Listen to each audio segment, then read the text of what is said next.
dia de hoje, nós estamos com o tema, o terceiro elo da campanha, Mãe de Joelhos e Filhos de Pé. Repita comigo: mães de joelhos e filhos de pé. Nós estamos com um texto em 2 Samuel, o seu capítulo é de número...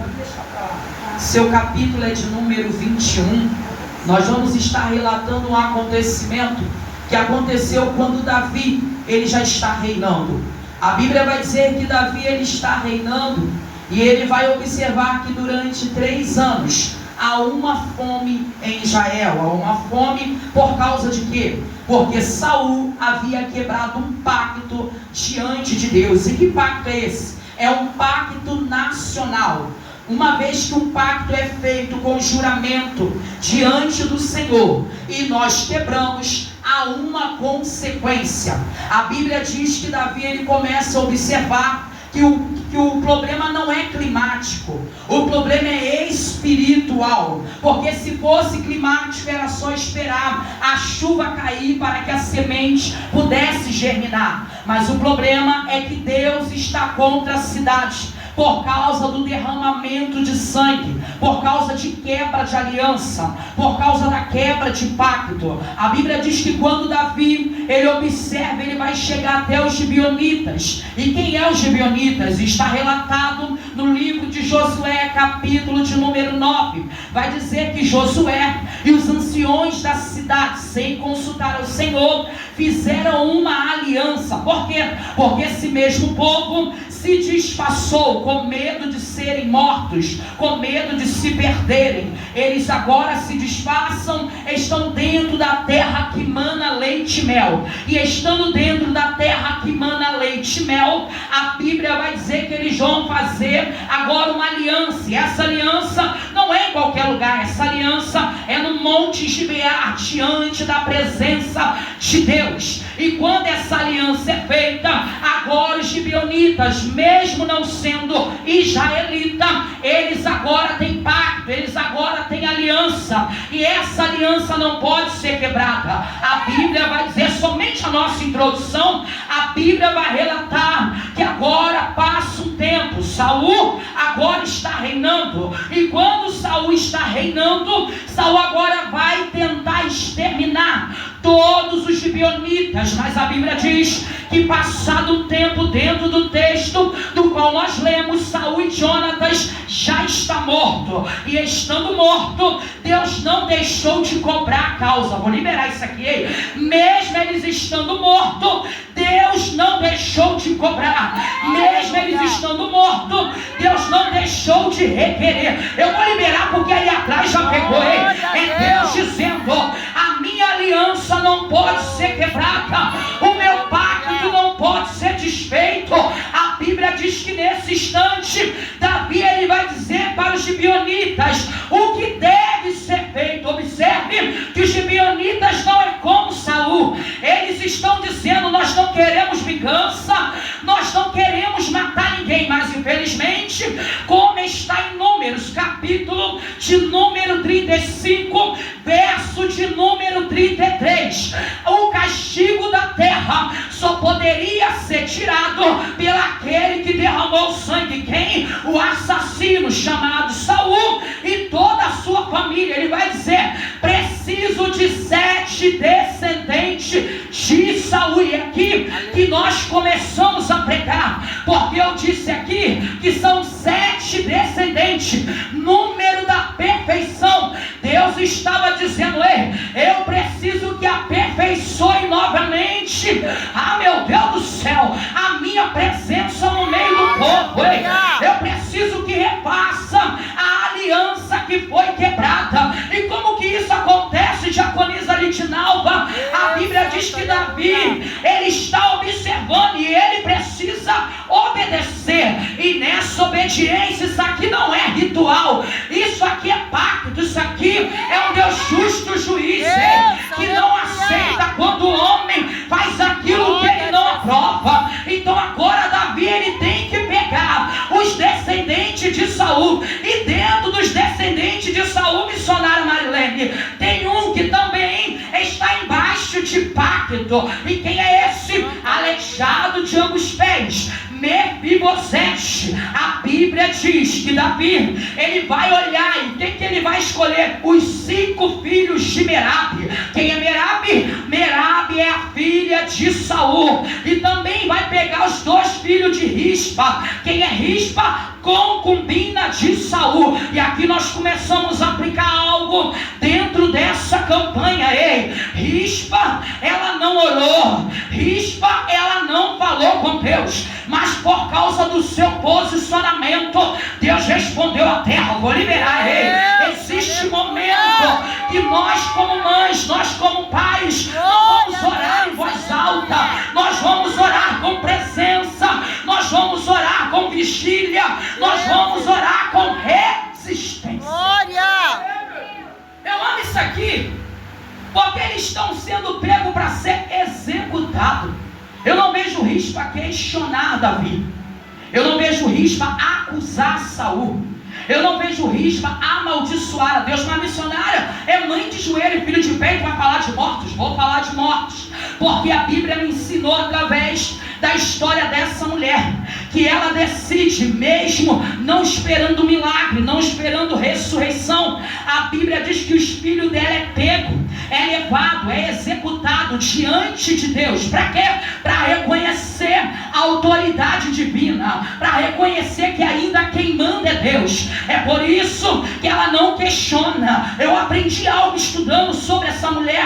Existem dores que nós não iremos explicar, só teremos que sustentar. Vou liberar. Existem dores que não tem explicação. E que dor é essa? A dor do luto. Por mais que nós possamos liberar palavras de consolo, nada vai mudar. Mas eu vejo uma mulher sofrida, eu vejo uma mulher que está, meu Deus do céu, que está chorando, mas ela decide algo. Missionária Marilene, os seus filhos é executado. E o que que ela decide? Ei, pode estar morto, mas eu não abandono. Vou liberar. Ei, pode estar morto, mas eu não abandono. O que que Rispa vai ensinar para mim e para você, como mãe de joelhos e filho de pé? A Bíblia diz que ela pega o pano de saco, sentido de quebrantamento, intercessão e luto. Ela vai estender em cima de uma pedra, ela vai levantar um altar, ainda que não seja original diante dos olhos humanos, mas diante de Deus. Deus está reconhecendo o sacrifício dessa mulher. Ela estende o pano de saco e ela passa meses fazendo o quê? Guardando corpos mortos. Será que eu e você temos essa capacidade? Porque existe uma vergonha, existe uma desonra, existe uma ferida no ambiente, existe uma quebra de aliança. E Rispa, ela decide não falar nada. Ela não grita, ela não debate, ela não discute, ela sustenta a sua dor. Mas ela está ali presente, missionária Marilene. E ela estende aonde? Na rocha. E o que é rocha? Firmeza, paz, aliança. Ela estava dizendo para Deus, mesmo sem abrir a boca: eu não abandono a minha casa, eu não abandono os meus filhos, porque eles podem até não retornar, mas eles não irão perder a dignidade, eles não serão esquecidos. O que que Rispa faz? Ela não guarda só o corpo de seus filhos, ela guarda também os 5 corpos dos filhos de Merabe. Ela está dizendo: as aves do céu não vai atacar os meus filhos. De dia eles não terão ataques contínuos, porque quem tem mãe de joelhos, ei, quando o ataque vem, vai ter que bater na blindagem espiritual, porque ainda tem mulheres, ainda tem homens, ei, que se dobram, que rasgam o coração. Ei, não está esperando milagre, está se posicionando, mesmo quando tudo parece ao contrário. Rispa me ensina que mesmo quando tudo está dando errado, eu não posso anular o meu posicionamento diante de Deus, porque é muito fácil pregarmos: Deus está livrando, Deus está guardando, amém. Mas Mas quando isso aqui acontece, é em você entender, ainda que Deus não tenha livrado em vida, a dignidade, o caráter deles não irá se perder depois da morte. Alguém irá se lembrar que existia uma estrutura espiritual que estava buscando por toda a minha casa. Aleluia! Ela nos ensina porque as aves do céu são ataques diários, ataques contínuos. Ela vai dizer, nem as bestas fera. Ela vai dizer, meus filhos não serão devorados, eles não serão indigentes, eles têm nome, eles são reconhecidos. Ei, eu não me aparto daqui. Observe o que nós lemos. Ela passou meses debaixo de sol, meses enfrentando guerras, meses entregando a sua vida por corpos mortos, meses ali sem sair do posicionamento, sem dar uma palavra. Mas o que me chama a atenção dentro desse texto é que mesmo ela estando calada, a Bíblia diz que como ela permaneceu constante, como ela não saiu do posicionamento, ela não discutiu, ela não culpou ninguém. Porque o grande problema é que muitas das vezes, vamos trazer para o nosso dia, os nossos filhos não são muitas das vezes os santinhos que nós achamos. Aí achamos que com quem ele andou que é a má companhia. Me desculpe isso aqui, muitas das vezes os nossos filhos são pior do que aqueles que nós achamos que são as más companhias. Porque se tem uma coisa que a gente aprende desde as antiguidades, é que nós achamos que conhecemos os nossos filhos, mas na verdade, na frente da mãe e do pai, o filho é sempre bom. Mais distante, só quem sabe é a sociedade. Na frente da mãe e do pai, o filho é sempre santo. Mais distante, só quem sabe é a população. Aí muitas das vezes nós vemos pessoas que matam, pessoas que roubam, pessoas que fazem atrocidade. Aí nós vemos a mãe que não tem culpa, uma mãe que disciplinou, uma mãe que educou, uma mãe que está orando, mas ela vê seu filho morto, a população toda denegrindo a imagem do seu filho, e ela dizendo, não, o meu filho era bom, o meu filho era trabalhador, o meu filho era honesto, ele poderia até ser diante de mim, de você, mas muitas das vezes lá fora eles não eram o que era dentro. É Deus, aleluia. Mas no caso de Rispa é diferente. Existe um pacto, e se fosse no dia de hoje, iriam dizer, está morto porque fez alguma coisa. Os filhos estão acarretando a consequência de um passado. Rispa, ela pode até não mudar a história do passado, mas ela destrava destinos, ela destrava futuro com o seu posicionamento.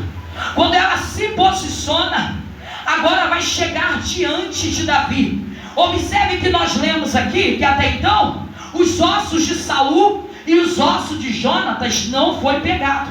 Agora a Bíblia diz que por causa desse posicionamento, Deus não está a favor de gibeonitas. Deus está a favor daquele que se posiciona. Cadê você? Ei, Deus não está a favor de quem pediu vingança. Deus está a favor daqueles que se dobram, daqueles que se rendem. Rispa me ensina isso. Ela continua de joelhos e chega até o rei Davi. O que Davi faz? Davi manda recolher os corpos de Saul, os ossos de Jonatas e os corpos dos 7 executados. O que acontece? Ela disse que o corpo do filho dela não seria devorado. As bestas fera não iria aniquilar o projeto, ainda que estivesse morto. Ela é uma mãe que me ensina, ei, eu não vou orar em voz alta, mas eu vou permanecer fiel.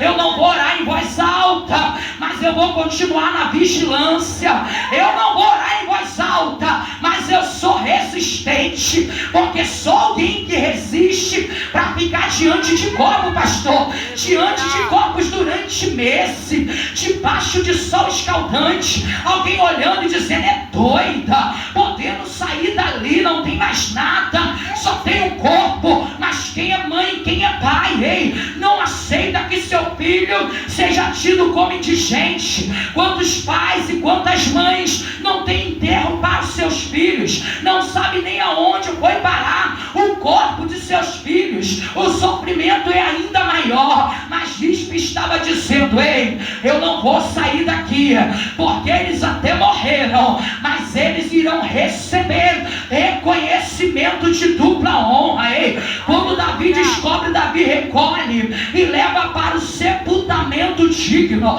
Para onde que vai todos os corpos? Para a sepultura real. Ei, por causa do posicionamento de uma mulher. Se ela não falou com Deus, Deus decidiu responder. E como que Deus responde? Tirando a ferida da terra. Ei, a terra não era favorável. Aí Deus está dizendo: ei, por causa do posicionamento de alguém, eu mudo o cenário, eu tiro a vergonha, eu dou dupla honra. Ei, tem pacto novamente, tem aliança renovada. Eu quero profetizar isso daqui, ei. Se alguém dentro da minha, da tua casa ainda não foi alcançado, eu quero profetizar que é um pacto, uma aliança de Deus sobre a minha, sobre a tua casa, sobre a nossa família, sobre a vida dos nossos filhos. 3 anos de fome. 3 anos de fome, sem ser um momento climático, mas um momento espiritual. Ela me ensina que eu tenho que entender qual é a guerra. Aleluia, Deus. Qual é a guerra que eu estou enfrentando? É natural ou é sobrenatural? De que forma eu posso mudar o cenário? A gente não ouve falar que Merabe está posicionada. Você leu aí? A gente ouve falar de uma concubina, filha do rei, não está posicionada. Rispa nos ensina que quem é mãe de joelhos e filhos de pé não tira folga.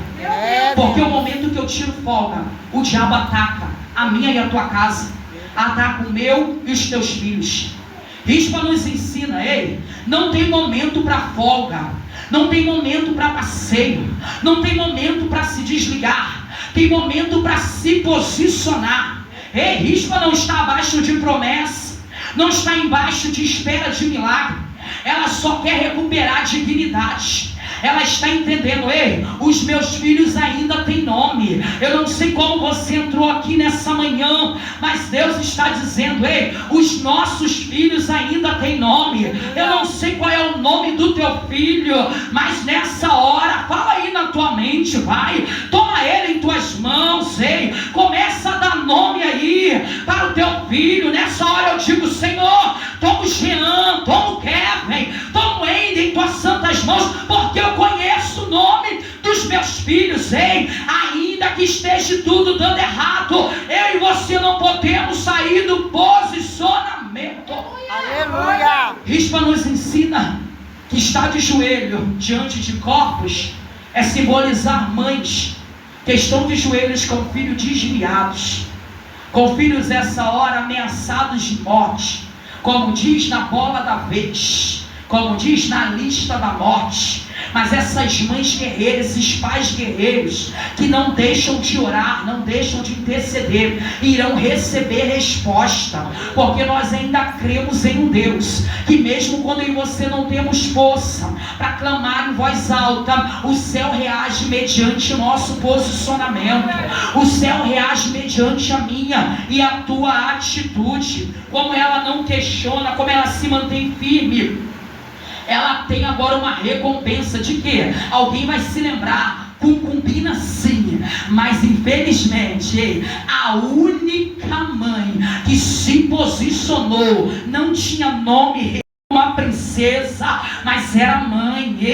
É isso que mães, como foi pregado aqui na semana passada pela minha amiga diaconisa Luana, o filho pode ter qualquer defeito, mas ainda é filho. Para o mundo, como eu disse lá fora, é ladrão.